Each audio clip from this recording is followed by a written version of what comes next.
Meus queridos amigos, tenho a grata honra de poder estar aqui na véspera do Dia das Mães para saudar todas as mães do planeta, saudar a Maria, a mãe de Jesus, esse espírito que não temos condição de avaliar a sua grandeza espiritual.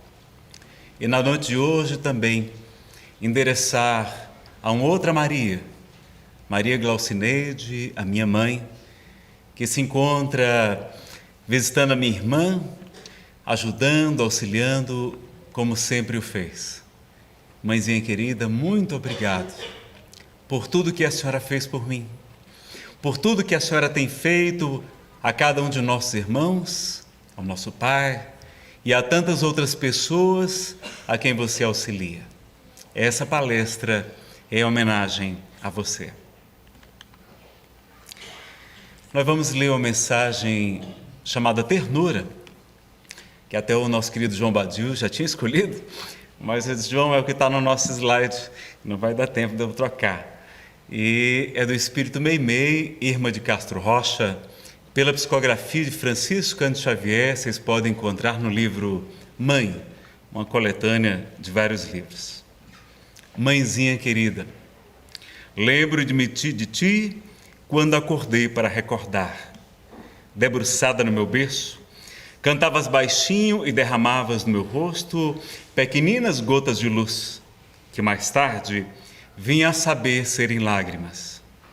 Conchegaste-me no colo, como se me transportasses a brandos ninhos. Desde então, nunca mais me deixaste.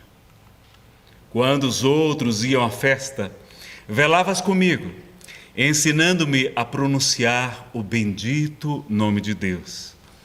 Noutras ocasiões, trabalhavas de agulhas nos dedos, contando histórias de bondade e alegria para que eu dormisse sonhando. Se eu fugia, quebrando o pente, ou se voltava da escola com a roupa em frangalhos, enquanto muita gente falava em castigos, afagavas minhas mãos entre as tuas, ou beijavas os meus cabelos em desalinho. Depois cresci, vendo-te a meu lado, a feição de um anjo entre quatro paredes.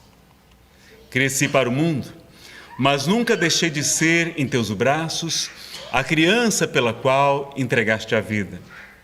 E até agora, dia a dia, esperas paciente e doce o momento em que me volto para os teus olhos, sorrindo para mim e abençoando-me sempre, ainda mesmo quando os meus problemas te retalham o peito por lâminas de aflição. Hoje ouvi a música dos milhões de vozes que te engrandecem. Quis apanhar as constelações do céu e misturá-las ao perfume das flores que desabrocham no chão, para tecer-te uma coroa de reconhecimento e carinho.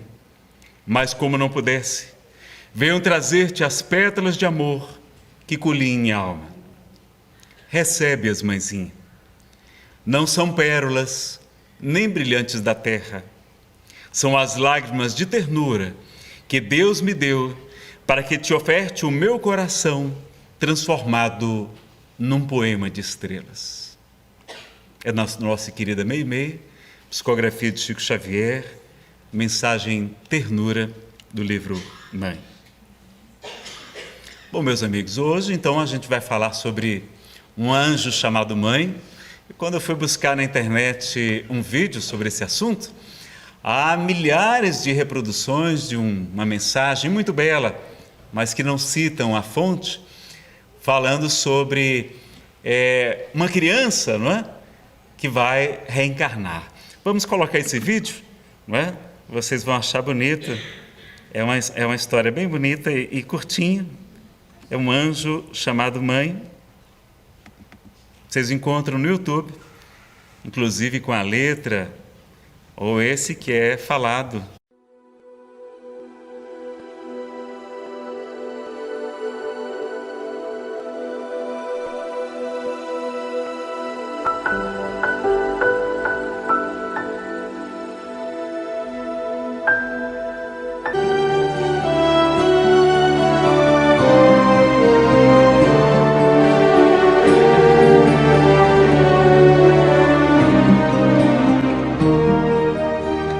Uma criança pronta para nascer perguntou a Deus: Dizem-me que estarei sendo enviada à terra amanhã. Como vou viver lá, sendo assim tão pequena e indefesa?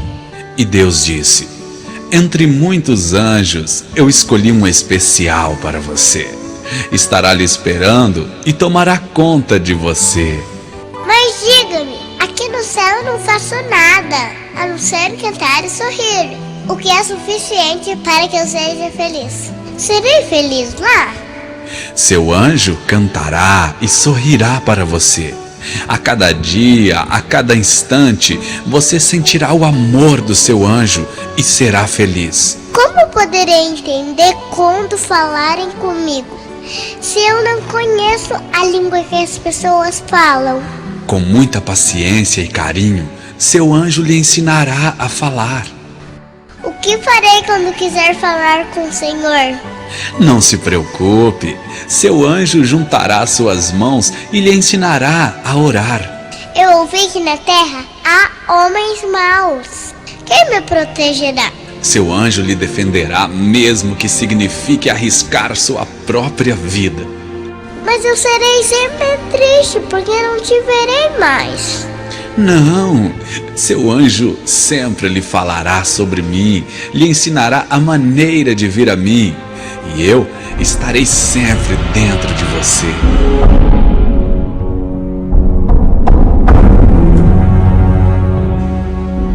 Nesse momento havia muita paz no céu, mas as vozes da terra já podiam ser ouvidas. A criança apressada pediu suavemente: Oh Deus, se eu estiver a ponto de ir agora, diga-me, por favor, o nome do meu anjo. E Deus respondeu: você chamará seu anjo de mãe. Meu anjo se chamará mamãe. Oba! Mamãe, feliz Dia das Mães.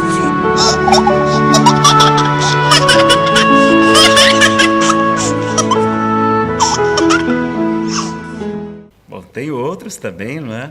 E vocês vão encontrar então farto material, essa mensagem tão bonita do anjo chamado mãe, que queria tomar conta da criancinha. E nós temos uma pergunta importante, né? Para que estamos aqui na Terra, meus amigos? É importante que a gente tenha essa noção. O que é que vocês acham? Para que estamos na Terra? Para evoluir, tá certo. O que mais? Alguns estamos reencarnados em missão, também. Eu estou captando o pensamento de vocês, né? Estamos aqui só... O que mais? Também em expiação, porque aqui é um mundo de provas e expiações, não é? Estamos sofrendo, não é? É verdade? O que mais?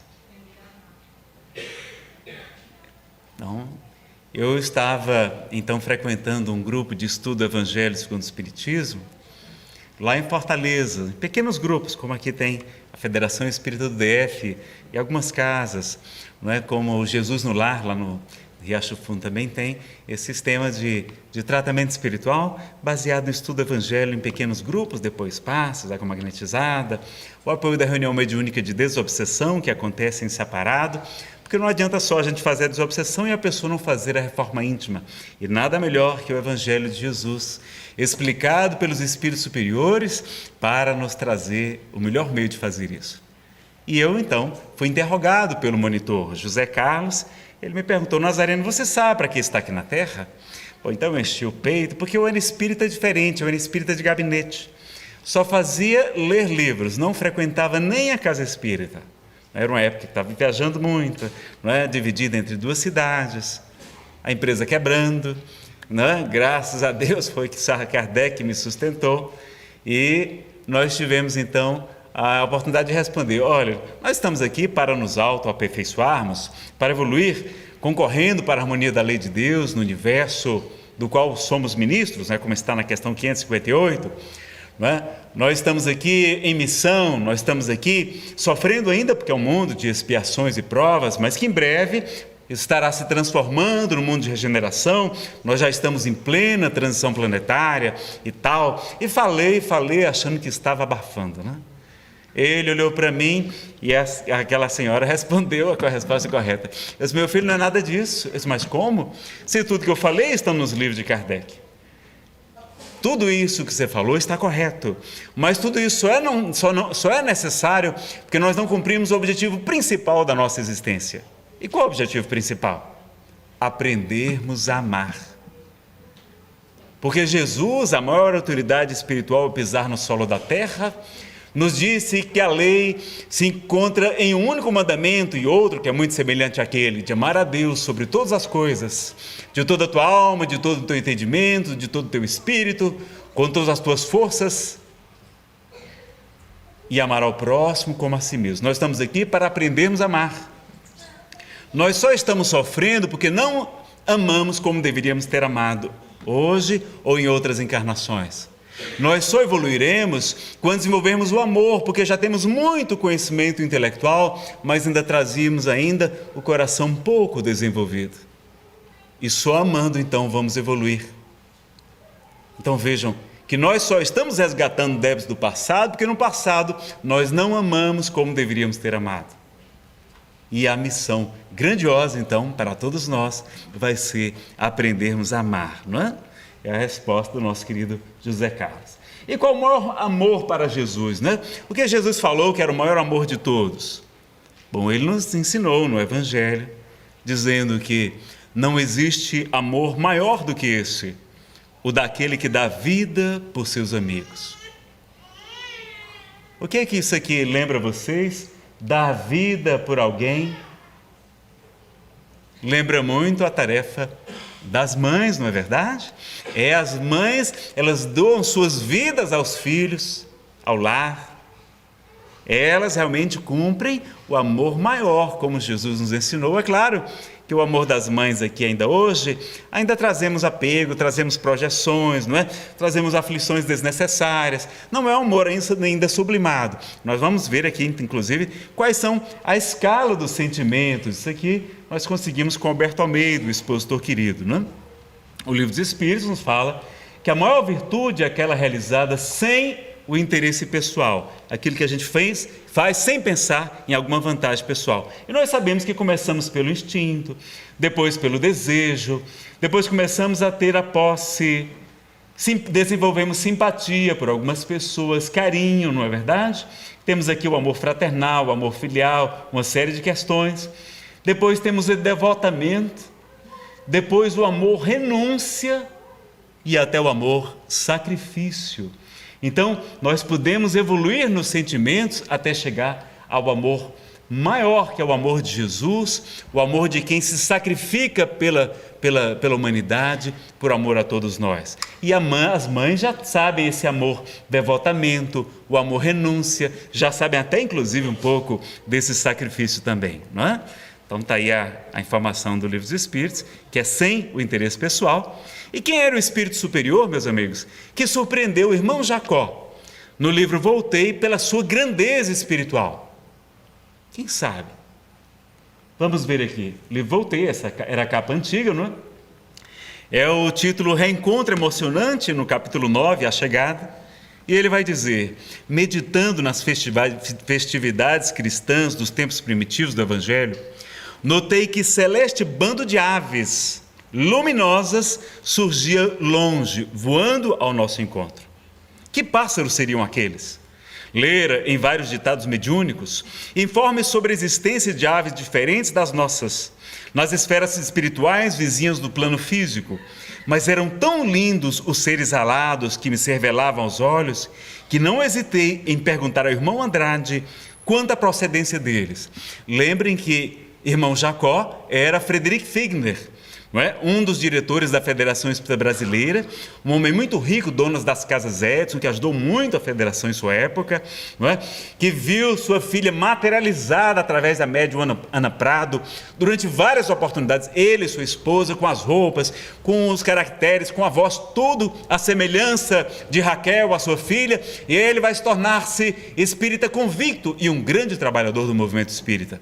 Mas ele chega ao mundo espiritual e percebe que não tem ainda luz, que há muitos espíritos muito mais luminosos do que ele, e aparece um bando que ele acha que são aves. Vamos ver. E ele pergunta ao irmão Andrade quanto a eles.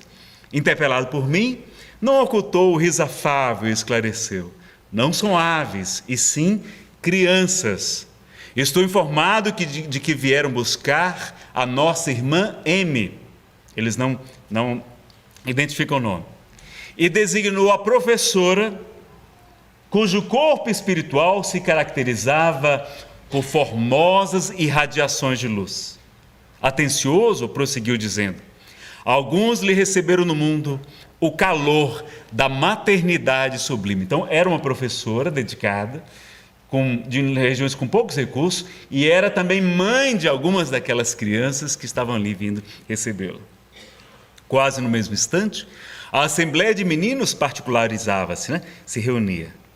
Sob a admiração de todos, que interrompêramos a marcha comovidos, alcançaram-nos cantando um maravilhoso hino de glorificação à tarefa santificadora da maternidade espiritual, que as educadoras humildes, muitas vezes abnegadas e anônimas, abraçam na terra. Mamãe, mamãe, diziam as crianças. Reparei que a venturosa mulher, como que tangida pela emotividade interior, tornara-se mais radiosa e mais bela, parecendo-me que trazia uma estrela incrustada no coração. Tão profundos sentimentos lhe afloravam na alma que se prosternou de joelhos, soluçante. Graciosa pequenina, de olhos brilhantes e aureolados de luz, comunicou-lhe que outra escola, muito mais linda, a esperava num parque celestial. Como não chorarmos todos ante aquelas manifestações de ternura? Despedindo-se, ditosa, feliz, ladeada pelas criancinhas que lhes eram amadas, orou com lágrimas copiosas, emocionando-nos o coração. Em breves minutos, vimos-la tomar rumo diferente, amparada pelos amigos que a seguiam desde o princípio, e pelos pequenos ternos e trêfegos, num grupo iluminado e maravilhoso, que remontou, célere, à ignota região da pátria infinita. Então, ela pôde ir, essa é a capa 9, ela pôde ir para regiões que ele, diretor da Federação Brasileira em sua época, não tinha condições de acessar.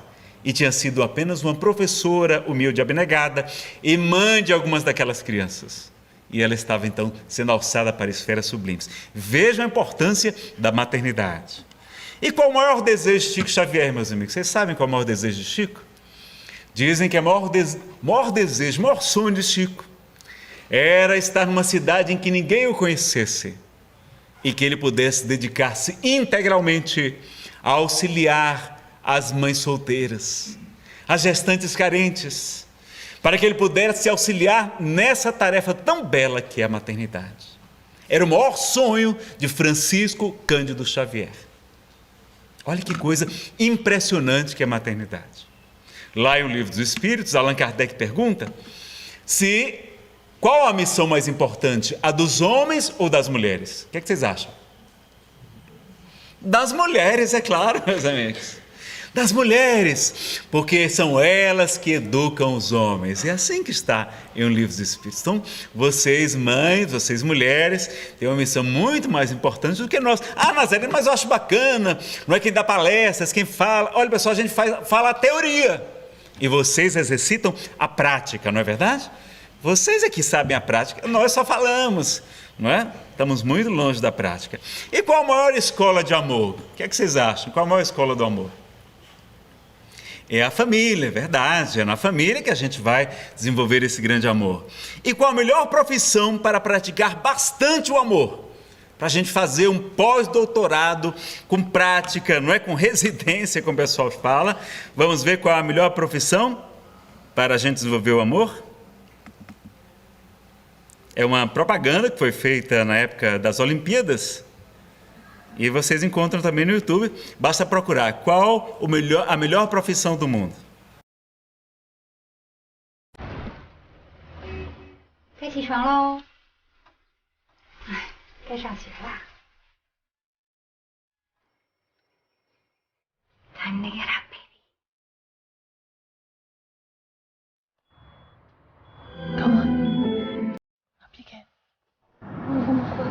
Vamos que eu vou fazer um café da manhã gostoso pra você.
P&G, apoiando as mães com muito orgulho.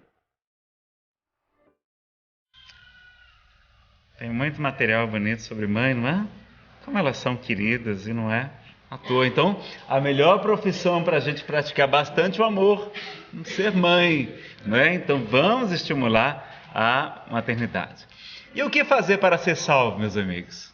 O que está lá em O Evangelho segundo o Espiritismo, no capítulo, não é, que tem essa pergunta: o que deve fazer o espírito para ser salvo? A gente sabe aqui que a salvação no sentido de... acho que agora pode acender, João, por causa da filmadora, desculpe.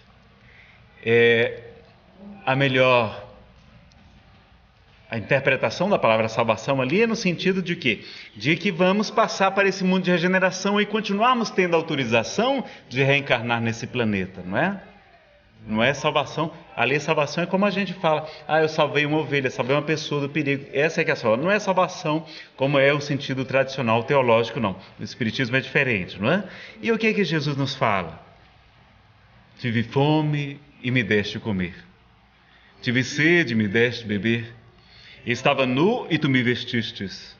Estive preso ou enfermo e tu foste me visitar. Estive sem abrigo e tu me acolheste. Jesus, quando vai falar do único critério sobre a separação dos cabritos das ovelhas, daqueles que herdariam então esse mundo melhor, esse mundo de regeneração, porque na época da transição planetária já começamos a divisar isso, mas quando a Terra estiver na condição de mundo de regeneração, espíritos atrasados não terão mais autorização de reencarnar aqui, porque atrapalhariam a marcha dos bons. Eles emigrarão daqui para outros mundos, outras dimensões, outras áreas, onde eles poderão auxiliar com o que já acumularam aqui de conhecimento, de tecnologia, de progresso. Mas eles não acompanharam a marcha do amor. Então Jesus faz da caridade a única bandeira, o único critério para separar os cabritos das ovelhas. É por isso que nós dizemos, não é fora da igreja X, Y, Z, não. É fora da caridade que não existe a salvação. Então, o que é que parece aqui? Tive fome e dei de comer? Mãe. Tive sede? Mamãe. Estava nu e tu me vestiste? Mamãe.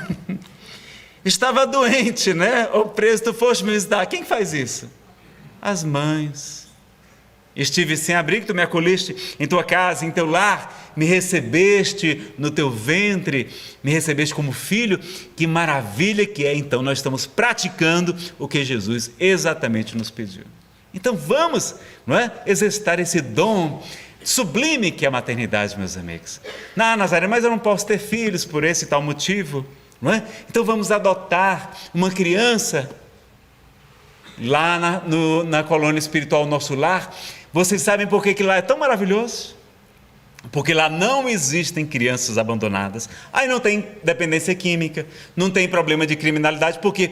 Porque as crianças são muito bem educadas. não tem crianças abandonadas. Então vamos adotar as crianças. Nazareno, meu marido não permite, eu não posso. Então vamos adotar emocionalmente ou financeiramente, se puder, uma criança em um abrigo. Quantos abrigos essa instituição auxilia, como o abrigo Nosso Lar? Também nós temos lá o abrigo, né, o Larzinho Chico Xavier, que a gente pode ajudar visitando, amando, dando o que aquelas crianças mais precisam, o que elas têm mais carência? Do amor, o alimento das almas. De alguém que possa lhe dar uma orientação, ela saber que pode contar com alguém no mundo, ser um padrinho, ser uma madrinha. O que mais, Nazareno, que a gente pode fazer? A gente pode também defender a vida, ajudar o movimento Brasil Sem Aborto. Os vários movimentos que existem, católicos, protestantes, pela cidadania, caminhar na marcha em defesa da vida, que nós teremos uma agora, terça-feira, dia 2 de junho, defender o nosso país contra a legalização do aborto. Então nós vamos auxiliar financeiramente, emocionalmente, todas essas áreas, e divulgando e amparando as mãezinhas carentes, não é? Exigindo da legislação que cobre do pai responsabilidade, porque ela muitas vezes é obrigada a abortar porque não tem o apoio da pessoa. Não é? Vamos ver aqui um pouquinho sobre essa questão. Engravidei, e agora? Bom, primeiro ponto é saber de quem são os nossos filhos, pessoal. São nossos? Não.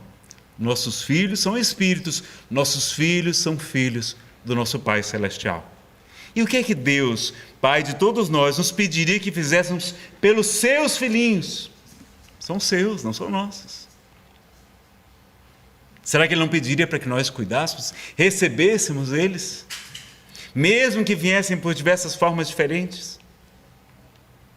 Então a gente ter essa visão, essa consciência de que nossos filhos são filhos de nosso Pai.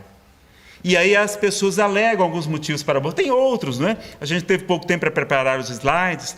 Nazareno, filho dá trabalho. Nós vamos bater cada um desses aqui, tá? Tem que fazer sacrifícios, dar despesas, não é? A gente vai ter que deixar de ir para as baladas, para as festas. Posso ficar mal falada, não é? As pessoas podem falar mal de mim. O corpo pode ficar menos bonito, não é? Porque ele se transforma um pouco com a gravidez. Nazareno, pode prejudicar minha carreira. O que mais que a gente pode elencar? Meu namorado pode me largar. Alguns namorados podem largar.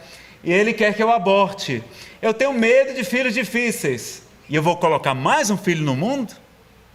Não é? Vamos ver o que é que a gente pode falar sobre esse assunto? Bom, primeiro que dá trabalho. O trabalho é lei divina. Existe lá a lei do trabalho nas leis morais, em O Livro dos Espíritos. Os nossos terapeutas dizem, não é? Médicos, psicólogos, dizem que trabalho é terapia. O problema é que a gente trabalha estressado, a gente não sabe trabalhar. E Jesus, o que é que ele fala? Eu trabalho, até hoje meu pai também trabalha. Então o trabalho, na verdade, é bênção, não é? Nazareno é sacrifício. Só que esse sacrifício vem da palavra sacro mais ofício. O que significa? Ofício é trabalho e sacro, sagrado. É um trabalho sagrado fazer um sacrifício, não é verdade? Então, melhor ainda, olha, é trabalho, não é? E ainda é um trabalho sagrado. Nazareno vai dar despesa. Só que a gente lembra, como ensina o Evangelho segundo o Espiritismo, no item, né, da utilidade providencial da fortuna, não se pode servir a Deus e a mamon, é o título do capítulo, que a riqueza é uma prova muito difícil, pois ela exacerba o nosso orgulho, o nosso egoísmo. Os dois maiores defeitos da humanidade nós desenvolvemos quando aumentamos a questão da riqueza. Então, dar despesa é bom também para a gente. Nazareno, mas as baladas, eu não vou poder ir para as festas, para o bailão sertanejo, não é para o forró, para aquilo outro. Olha, Chico Xavier vai contar uma história de um menino, filho de sua cunhada, que ficou internado no hospital psiquiátrico, e ele nascera com paralisia cerebral. Esse menino, não é? Dava trabalho, porque Chico é que tinha que cuidar. Eram 15 filhos, 9 do primeiro casamento, 6 do segundo, somente seu pai, Chico, trabalhando, seu irmão havia desencarnado, José Xavier, e ele cuidando daquelas crianças menores e dos sobrinhos também. E esse sobrinho, então, ele que enquanto embalava com o berço com um braço, com a outra mão ele psicografava. Olha o que Chico vai dizer. E disso vai dizer que Chico, aquela criança foi uma bênção em sua vida. Ele não falava, ele se comunicava pelo pensamento com Chico Xavier. E Chico criou uma grande afeição por ele. E ele disse que foi a sua bênção, porque graças a ele não podia sair de casa para as festas, para as coisas. E Deus sabe o que ele estaria fazendo no meio do mundo. Então ele vai dizer que foi sua bênção. Esse menino desencarna aos 13 anos. E a primeira pessoa que ele vai pedir aos espíritos superiores para poder visitar, porque ali era um alívio para ele, porque ele era muito perseguido pelos espíritos obsessores, e aquela encarnação num corpo deformado, com aquelas questões todas, os seus inimigos não o reconheceram. Então era um alívio, era uma moratória para ele. Mas quando depois dele cumprir isso, outra etapa no mundo espiritual, a primeira pessoa que ele vai visitar, quem é? Chico Xavier, que agiu como a mãe daquela criança durante tantos anos. Há também o Evangelho segundo o Espiritismo, uma passagem em que vão falar com o espírito Vianney, vão levar uma criança cega para que ele a curasse, porque o cura d'Ars era conhecido então pelas suas curas, pela sua grande caridade.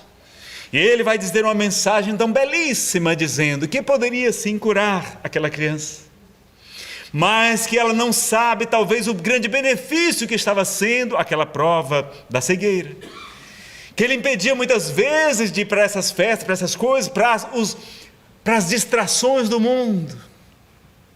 Jesus nos fala que no final dos tempos muitos estarão distraídos. Então ele vai orientar, vai explicar que é melhor não curá-la, vai em seu próprio benefício, porque com a visão talvez fosse pior para ela na sua evolução espiritual. Olha que coisa! Então, a gente precisa, compreender. Então, olha, ver balada pode ser perigoso. Maledicência, podem falar mal de mim, Nazareno. E o que é que o Cristo de Deus vai nos ensinar? No Sermão do Monte, ele nos explica nas bem-aventuranças. Bem-aventurados sois vós, quando vos injuriarem e perseguirem, e disserem todo mal contra vós, por causa de mim. Regozijai-vos, alegrai-vos, porque grande é a vossa recompensa, pois assim perseguiram os profetas que vos antecederam. Então Jesus fala que a gente ser perseguido, ser mal falado, ser criticado, porque estamos fazendo algo que ele gostaria que nós fizéssemos, que é grande a nossa recompensa no mundo espiritual, que a gente deveria se alegrar, mas a gente está querendo muitas vezes a recompensa do mundo. Queremos aplauso do mundo, Queremos que isso é vaidade, meus amigos. Querer que todos gostem da gente, todos nos aprovem. Isso é vaidade, não é só preocupação excessiva com a aparência pessoal, não. Nazareno, a beleza, A beleza, nós vamos ver aqui que a mulher feliz e realizada fica mais bonita e tem muito mais alegria de viver. Ela fica mais bela, os olhos brilham, do que muitas vezes essa questão somente da aparência física. E Emmanuel vai nos ensinar que feiura, é proteção espiritual. É como se fosse uma armadura. Vocês lembram dos grandes missionários de Jesus? Alguns deles só. Madre Teresa de Calcutá era bela fisicamente, meus amigos? Não, não era bonita. Irmã Dulce da Bahia também era bela? Não, Irmã Dulce não era nenhum tipo de modelo. Francisco Cândido Xavier era belo, meus amigos, era bonito? Não, não era bonito. Francisco de Assis dizem que era feinho de doer.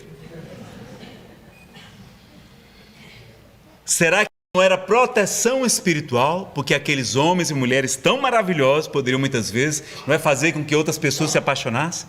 Então a gente vê feinho, olha que maravilha, está protegido.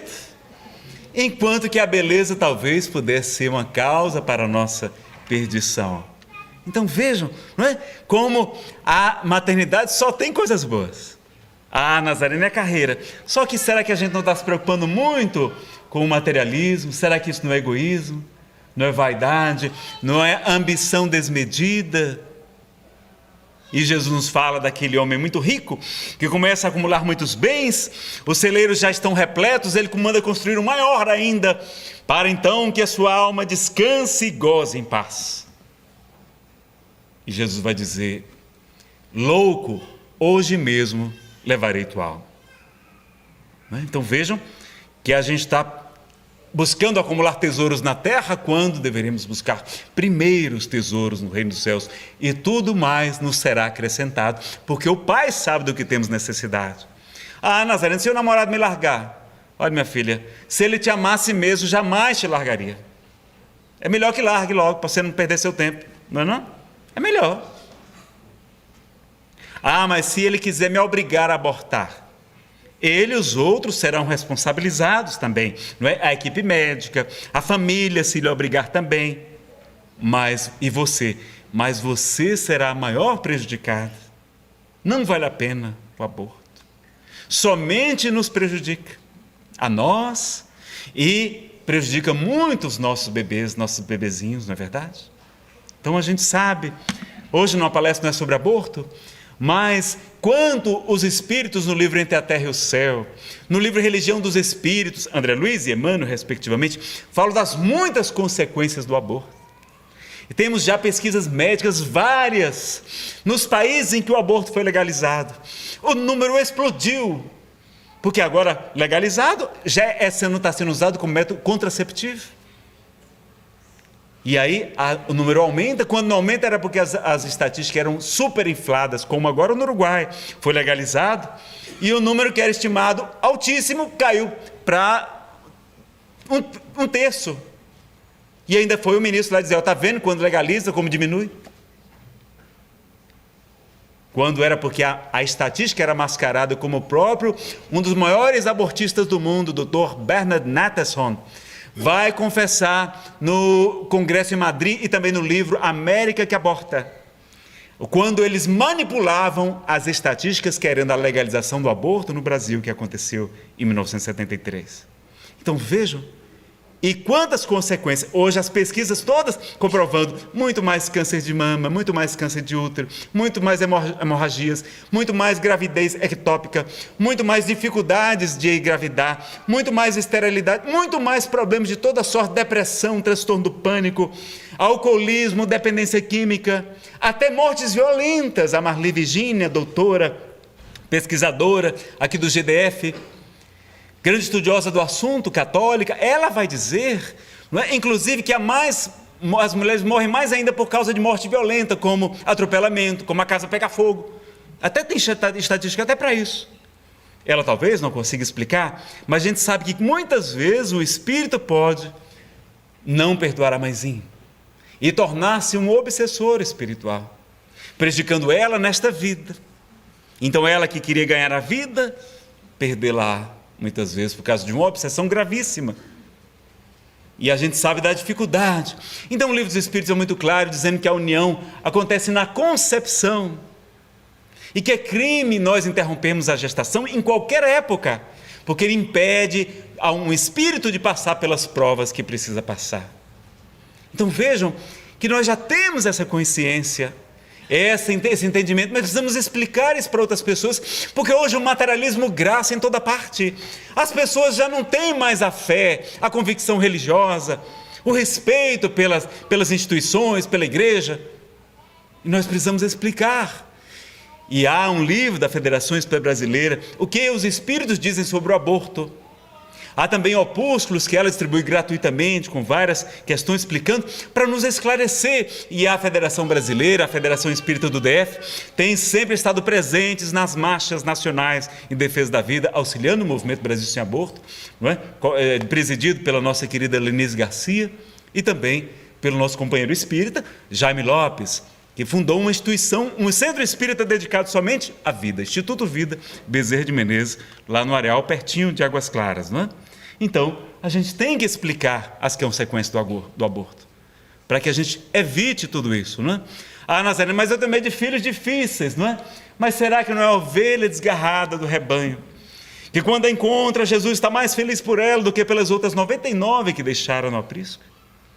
E está lá também o Evangelho segundo o Espiritismo, capítulo 14, item 9, da ingratidão dos filhos para os pais, que a missão de criar crianças difíceis não é tão complicada quanto parece, e Deus recompensará grande e enormemente os pais que cuidarem dessas crianças. Olha, então ter criança difícil é uma maravilha, Eu já falei para eles, olha, eu não quero mentor, espírito superior reencarnando como filho, não. Eu quero que venham logo os obsessores. O mentor eu quero que continue me inspirando, me auxiliando, né? E os obsessores saiam, né? E venham, para que Jesus fala, apressa-te para pagar o que deves. Reconcilia-te com teu adversário enquanto estás a caminho com ele, para que ele não te entregue ao juiz, o juiz te entregue ao ministro da justiça, este te coloque na prisão, porque eu te digo que dali não saireis até que tenhas pago o último ceitil, o último centavo.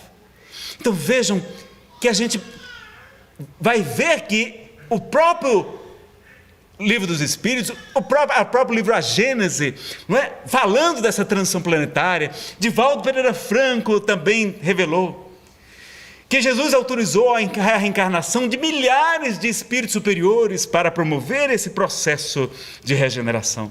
E eles precisarão reencarnar em famílias estruturadas, em famílias com uma boa orientação religiosa, para que eles não caiam no materialismo também.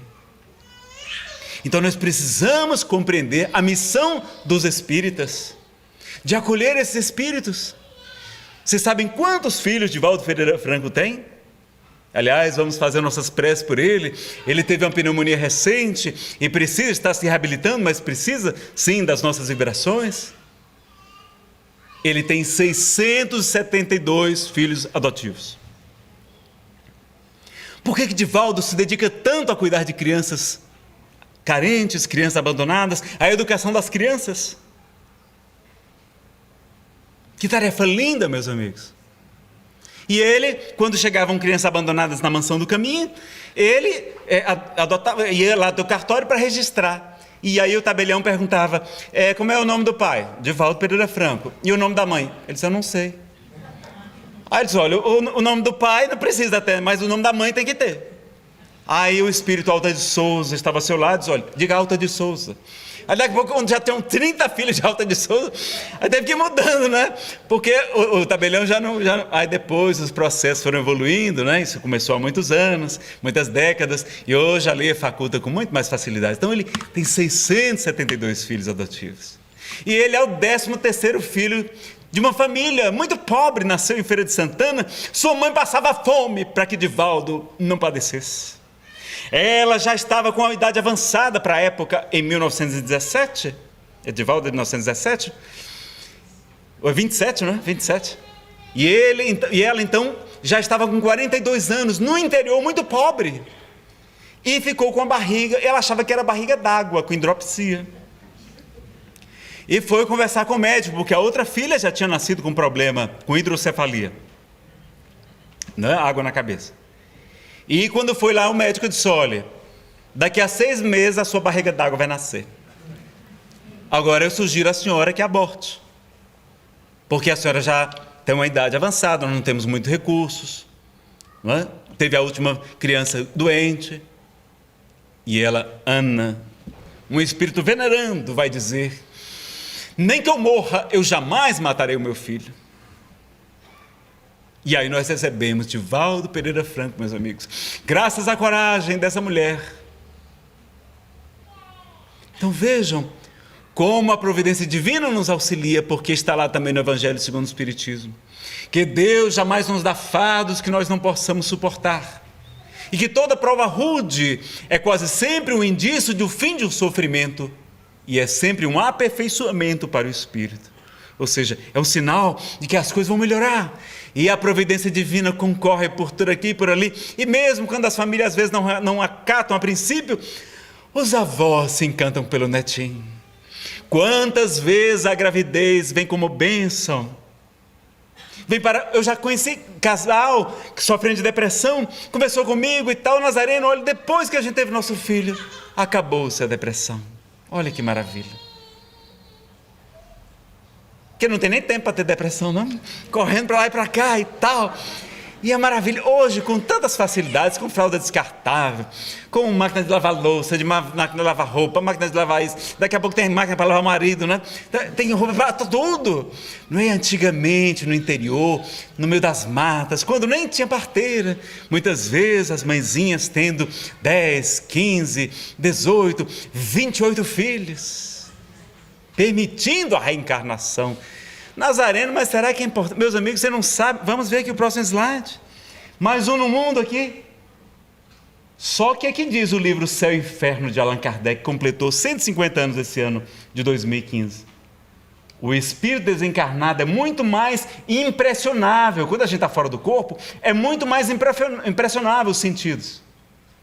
E no mundo espiritual, o sofrimento pode ser até 1000 vezes maior do que o que experimentamos na Terra. Quando a gente vai ler a série A Vida no Mundo Espiritual, de André Luiz, nosso lar é água com açúcar. Porque os próximos a gente vai vendo, a gente às vezes tem que parar um pouco a leitura. De tanto sofrimento que a gente enxerga no mundo espiritual. E é porque Emmanuel revelou que não permitiu que André Luiz contasse muitos detalhes. Porque eram quadros aterrorizantes. De sofrimento, de dificuldades, de lutas. De espíritos que perderam a forma física, o perispírito na forma de ovoide. Espíritos dormindo no estado cataléptico que ninguém consegue acordar. Espíritos enlouquecidos. Quanto sofrimento há neste umbral aqui, porque a Terra já está no umbral. Aqui é a região de umbral. A Terra já é uma espécie de purgatório, diz também o livro O Céu e o Inferno. É um lugar de purificação. E há quantos, meus amigos, espíritos necessitando de uma reencarnação, implorando uma oportunidade, do esquecimento do passado, dos remorsos paralisantes, dos arrependimentos mórbidos, das ideias fixas. Então a gente tem que compreender isso, não é? Então a gente vai ter que avançar vários slides aqui por conta do tempo.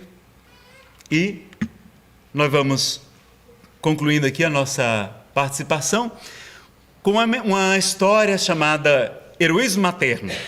Ela está no Momento Espírita, é www.momento.com.br, da Federação Espírita do Paraná.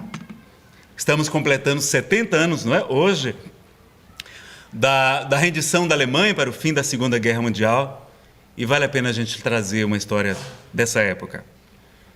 Foi em dezembro de 1944 que tudo começou. Caminhões chegaram no campo de concentração de Bergen-Belsen e despejaram 54 crianças.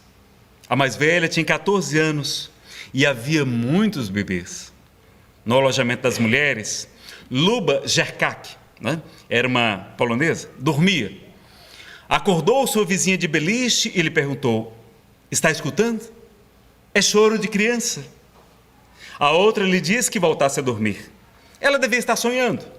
Todos conheciam a história de Luba. Ainda adolescente, se casara com um marceneiro e tiveram um filho, Isaac. Quando veio a guerra, os nazistas lhes arrancaram dos braços o filho de 3 anos de idade só e o jogaram em um caminhão, junto com outras crianças e velhos, todos inúteis para o trabalho e, portanto, com destino certo, a câmara de gás. Logo mais, ela pôde ver um outro caminhão arrastando o corpo, já sem vida, do marido. No primeiro momento, desistira de viver. Depois a fé lhe visitou a alma e ela percebeu que Deus esperava muito mais dela. Então passou a ser voluntária nas enfermarias. Agora, Luba ouvia choro de crianças. Quem seriam? Abriu a porta do alojamento e viu meninos, meninas, bebês apinhados, em choro, no meio do campo. Separados de seus pais, se encontravam desnorteados e tinham fome e frio. Luba as trouxe para dentro. E porque protestassem as demais ocupantes do infecto alojamento, ela as repreendeu, dizendo: vocês não são mães? Se fossem seus filhos, diriam para que eu os deixasse morrer de frio? Eles são filhos de alguém. Em verdade, o que suas companheiras temiam era a fúria dos soldados da SS. Luba agradeceu a Deus por lhe ter enviado aquelas crianças. O seu filho morrera, mas faria tudo para que aquelas crianças vivessem. Foi até o oficial da SS no acampamento e lhe contou o que fizera. Pôs sua mão no braço dele e suplicou. Ele se deu conta que ela o tocara, o que era proibido, e lhe aplicou um soco em pleno rosto, fazendo-a cair. Ela se levantou, o lábio sangrando, e falou: sou mãe. Perdi meu filho em Auschwitz. Você tem idade para ser avô. Por que há de querer maltratar crianças e bebês? Fique com elas. Foi a resposta seca do oficial. Mas ficar com elas não era suficiente. era necessário alimentá-las. Nos dias que se seguiram, todas as manhãs, ela ia ao depósito, à cozinha, à padaria, implorando, barganhando e roubando alimentos. Os meninos ficavam à janela e quando a viam chegar, diziam uns para os outros: lá vem a irmã Luba, ela traz comida para nós. À noite, ela cantava canções de ninar e as abraçava. Era a mãe que lhes faltava. As crianças que falavam holandês não entendiam as palavras de Luba, que era polonesa, mas compreendiam o seu amor. Em 15 de abril de 1945, os tanques britânicos entraram no campo, vitoriosos, e em 6 idiomas passaram a rugir os alto-falantes. Estão livres, livres. Luba conseguira salvar 52 das 54 crianças que adotara como filhos do coração. Em abril de 1995, 50 anos após a libertação, cerca de 30 homens e mulheres se reuniram na prefeitura de Amsterdã para homenagear aquela mulher. Recebeu, em nome da Rainha Beatriz, a medalha de prata por serviços humanitários. No entanto, declarou que sua maior recompensa era estar com aqueles seus filhos que, com o apoio de Deus, conseguira salvar da sombra dos campos da morte. Por isso tudo, nunca pensemos que somos muito pequenos para lutar pelas grandes causas ou que estamos sós. Quem batalha pela justiça tem um insuperável aliado que se chama Deus, nosso Pai. Então, é a redação do Momento Espírita. O artigo é Uma Heroína no Inferno, das seleções do Reader's Digest, de março de 99. Meus amigos, vejam, uma prisioneira no campo de concentração, sem dinheiro, sem nada, sem recursos, vai conseguir salvar 52 crianças, vai conseguir alimentar e cuidar de 52, e nós não podemos cuidar de 2, de 4, de 5 crianças, com todos os recursos que estão à nossa disposição. Então vejam que heroísmo que é esse heroísmo maternal de Luba Jerkák, que serve para nos inspirar. E Jesus já nos ensinava há 2000 anos: deixai vir a minhas criancinhas e não as impeçais. Na Anunciação, Maria de Nazaré é visitada por um anjo e ele vai dizer: alegra-te, Maria, ó cheia de graça, pois o Senhor é convosco, bendita és tu entre as mulheres. Não temas, Maria, porque conquistaste a benevolência do Senhor. Conceberás e darás luz a um filho, e tu o chamarás Jesus. Ele será grande e será chamado o Filho do Altíssimo. E ela, de joelhos, vai dizer: eis a serva do Senhor, faça-se em mim conforme a sua vontade.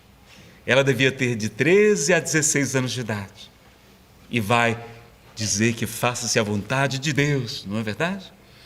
Vamos, por fim, fazer um convite a todos vocês. Terça-feira, dia 2 de junho, às 14 horas, a concentração no Eixo Monumental, próximo à Torre de TV aqui em Brasília, Distrito Federal, a 8ª Marcha Nacional em Defesa da Vida, não é? Contra o aborto. Vamos participar da marcha, meus amigos, divulgá-la também. Tem um vídeo, não vai dar tempo, e solta aviso aqui para quem é de Brasília, sobretudo. O novo Código Penal vai ser votado diretamente no plenário do Senado nesta terça, dia 12 de maio, terça-feira que vem agora, às 17 horas. Ele não passou pela CCJ, onde estava, e um recurso de urgência levou-o para o plenário, e ele vai ser votado em plenário. Então, tudo pode acontecer lá, pode ser aprovado a legalização do aborto no Brasil.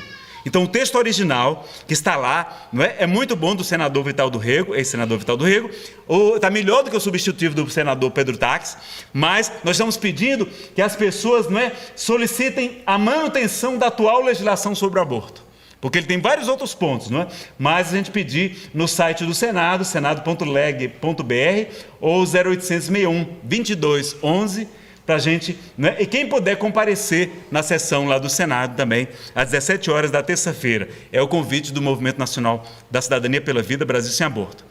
E também teremos de terça a 23 de maio, no Cine Brasília 106 Sul, o 5º Festival de Cinema Transcendental.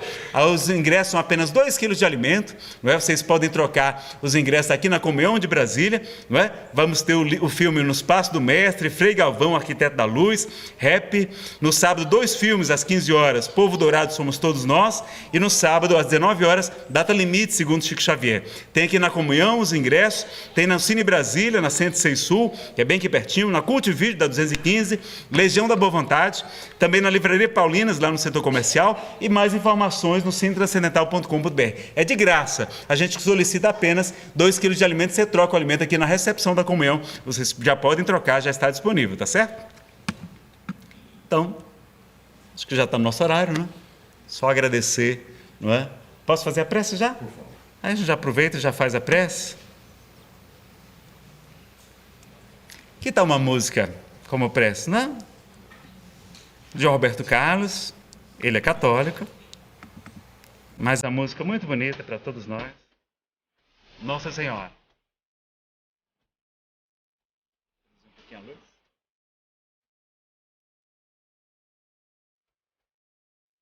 Então, agradecer a esse grande anjo, esse espírito missionário, Maria de Nazaré.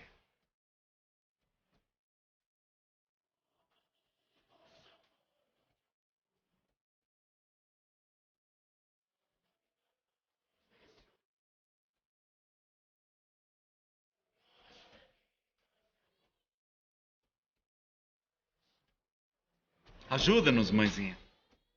Todas as famílias.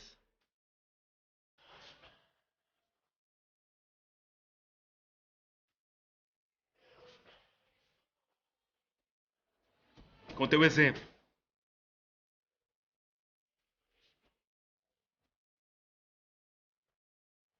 De renúncia, de alegria, nós conseguiremos.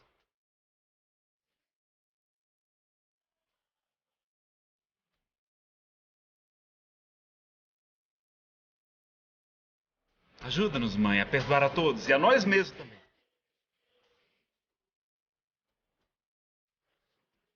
Vamos pedir perdão a todos que nós fizemos sofrer.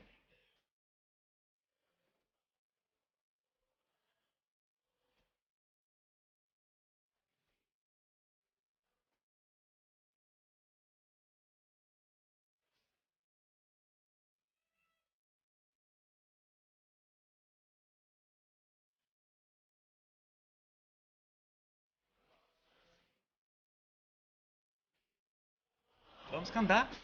Cuida do meu coração, da minha vida, da minha família, da minha mãezinha, dos nossos destinos.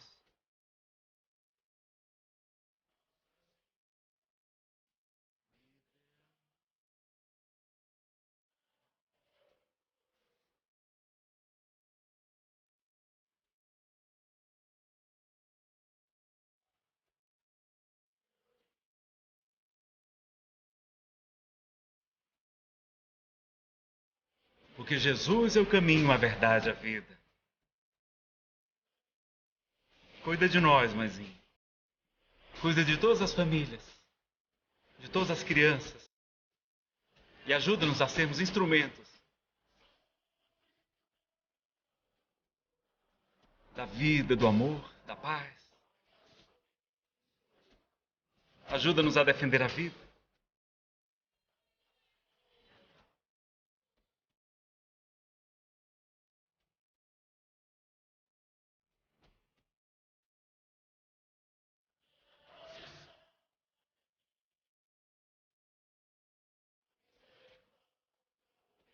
Tanta gente sofrendo, mãezinha.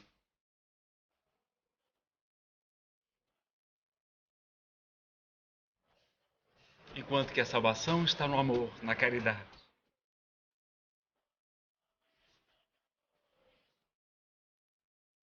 Espíritos imperfeitos ainda.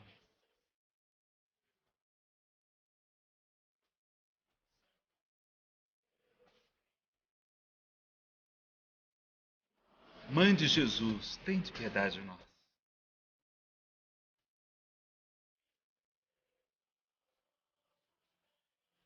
ensina-nos a humildade. E que possamos nós estendermos as nossas também.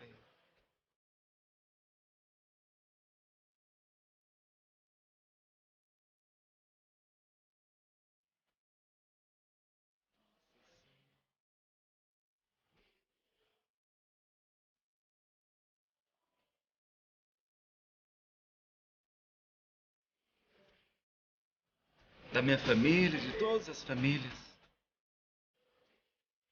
do nosso país, do nosso planeta, de toda a humanidade.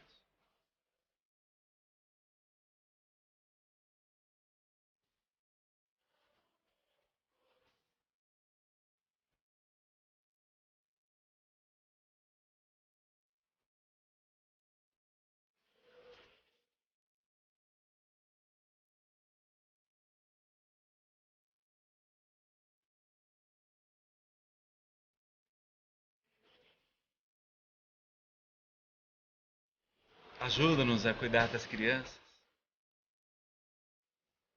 a educá-las, a brincar com elas, para que possamos superar todos os obstáculos.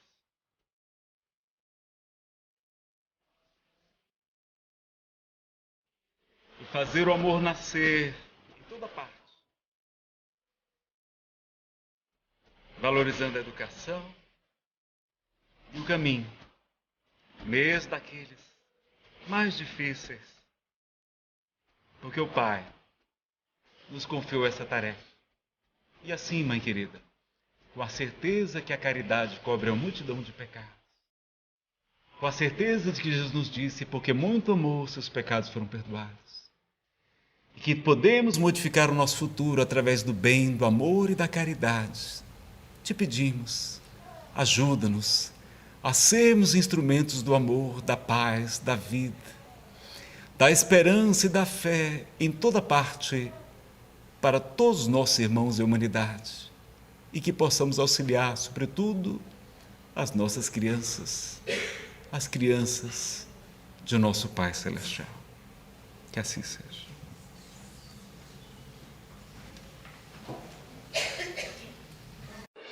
Oitava Marcha Nacional da Cidadania pela Vida.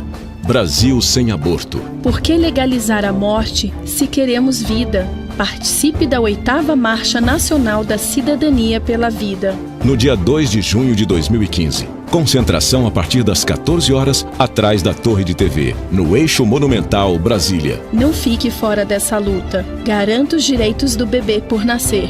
Movimento Nacional Brasil sem aborto.